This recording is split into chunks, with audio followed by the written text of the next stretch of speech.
Let's find out where we stand at the moment in the House. We're joined by two representatives from each side of the aisle. Representative Bill Pascrell he's a Democrat from New Jersey.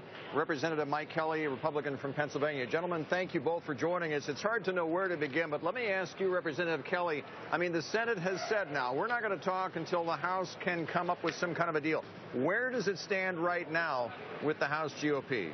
Well, I think we'll be looking at some vote this afternoon, but in our conference this morning, I think what we did, we tried to come through with a proposal that, again, it's about fairness and making sure everybody gets treated fairly on the Patient Protection Affordable Care Act. So we put some things in there that would open the government up right away, and we the CR till January 15th, and then we'll do the debt ceiling till February 7th, which gives some certainty to the markets right now and gets us back on an upsurge. But really what we're talking about is fairness, just making it fair so that every member of Congress, a senator...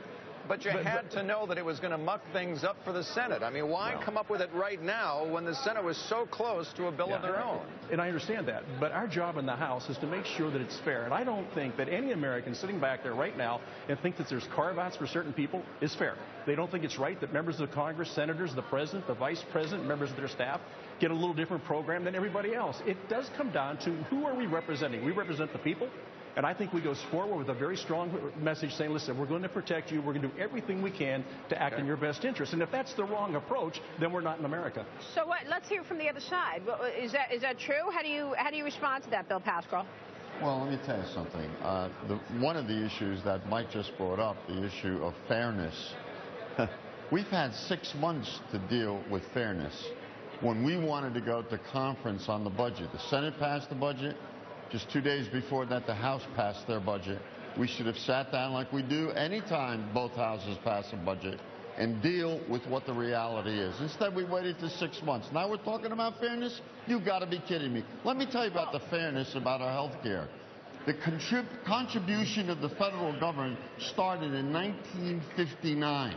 Just like any company contributes to health care, so does the federal government. And they want to stop this. They want to end.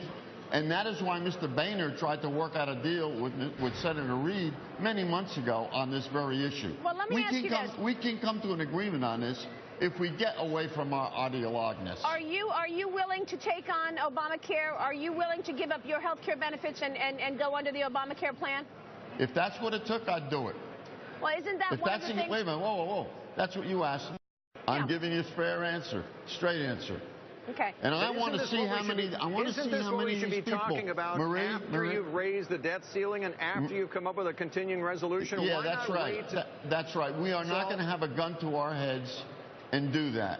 And Representative Kelly, I mean, you had to have seen the poll numbers that came out late last week that it shows the tremendous frustration of the American public that no deal has been met at this point, and we risk default of the U.S. default. I think we're all frustrated. You know, I was talking with Bill before we went on. Now, when he came here in '96, you know what our national debt was? It was about $5 trillion. It's climbed. In the time he's been here, it's climbed to almost $18 trillion. Now, as far as what we're trying to get to, yeah, is it frustrating for everybody? Yes, it is. Now, if I was the president, I'd be particularly concerned to watch my approval ratings go all the way down. Now, I don't think there's any question that American people are frustrated with Congress right now, but keep in mind there's two chambers in Congress. There's a House of Representatives, also a Senate. We have passed so many pieces that would keep the government open. In fact, the pieces we passed in a bipartisan effort would have opened up fully a third of the government that's now shut down. It's a partial shutdown. Remember that. So we've done things together to move it forward. Unfortunately, the Senate continues to table them. And I got to tell you, I've been in a business my whole life, in negotiation, and I've compromised with people. But when you can't start off a discussion with whatever you bring in, we're not interested in talking about, that's not a compromise. That's being a dictator. Well, point one. Are you concerned that the U.S. debt gets downgraded by the ratings agencies? I'm very concerned about that, and they've warned us. Moody's has warned us. We met with Moody's just last week. I'm very concerned about that. Are you willing to step down from your positions and allow someone else in the job who can get the job done? I can get the job done. American people want all you guys fired. You know I could get the job done. I'm not going to. Really? Then how come you're not? I'm not going to escape the back door. I'm trying. I'm working hard every day. Let's put what Mike said in context. 96, what the deficit was, we didn't pay for either war. We have come to a situation where we had a meltdown of our economy in 2008. Let's put things in context. Nobody was spending money. There was no capital being invested in 2008 or 2009.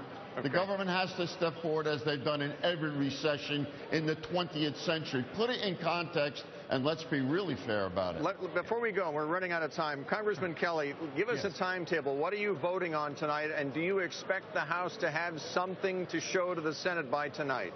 Absolutely, I expect it to be there. We were in conference this morning. I'll see when we get to this afternoon. We'll have an opportunity to look at it and vote on it, and there's no reason why we can't come together. But I got to tell you, it is about fairness.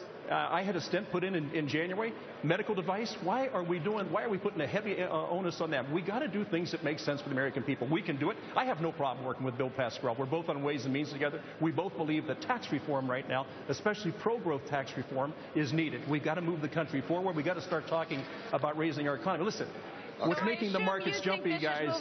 This is moving forward for the American people by having a government shutdown. I'm sorry, say that again? You think this is what the American people want, then, this government shutdown?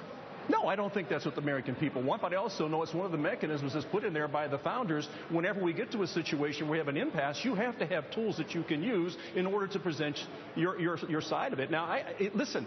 It's the downgrade is coming because we have never fixed our debt problem. We continue to grow our debt. Yeah, there's a concern right now with the debt ceiling. I get that. But long range, you talk to Moody's, you talk to those folks and find out it is our inability to deal with the future and to get our house in order. It is our rising debt that is going to kill America in the long run. It just won't work. The math doesn't add up. Maria, it's impossible. Maria, beyond the rhetoric, we could have a simple resolution in the House and the Senate, as the Senate did have, that would open up the government and bring us to pay on debt that we already had, which both sides have agreed on.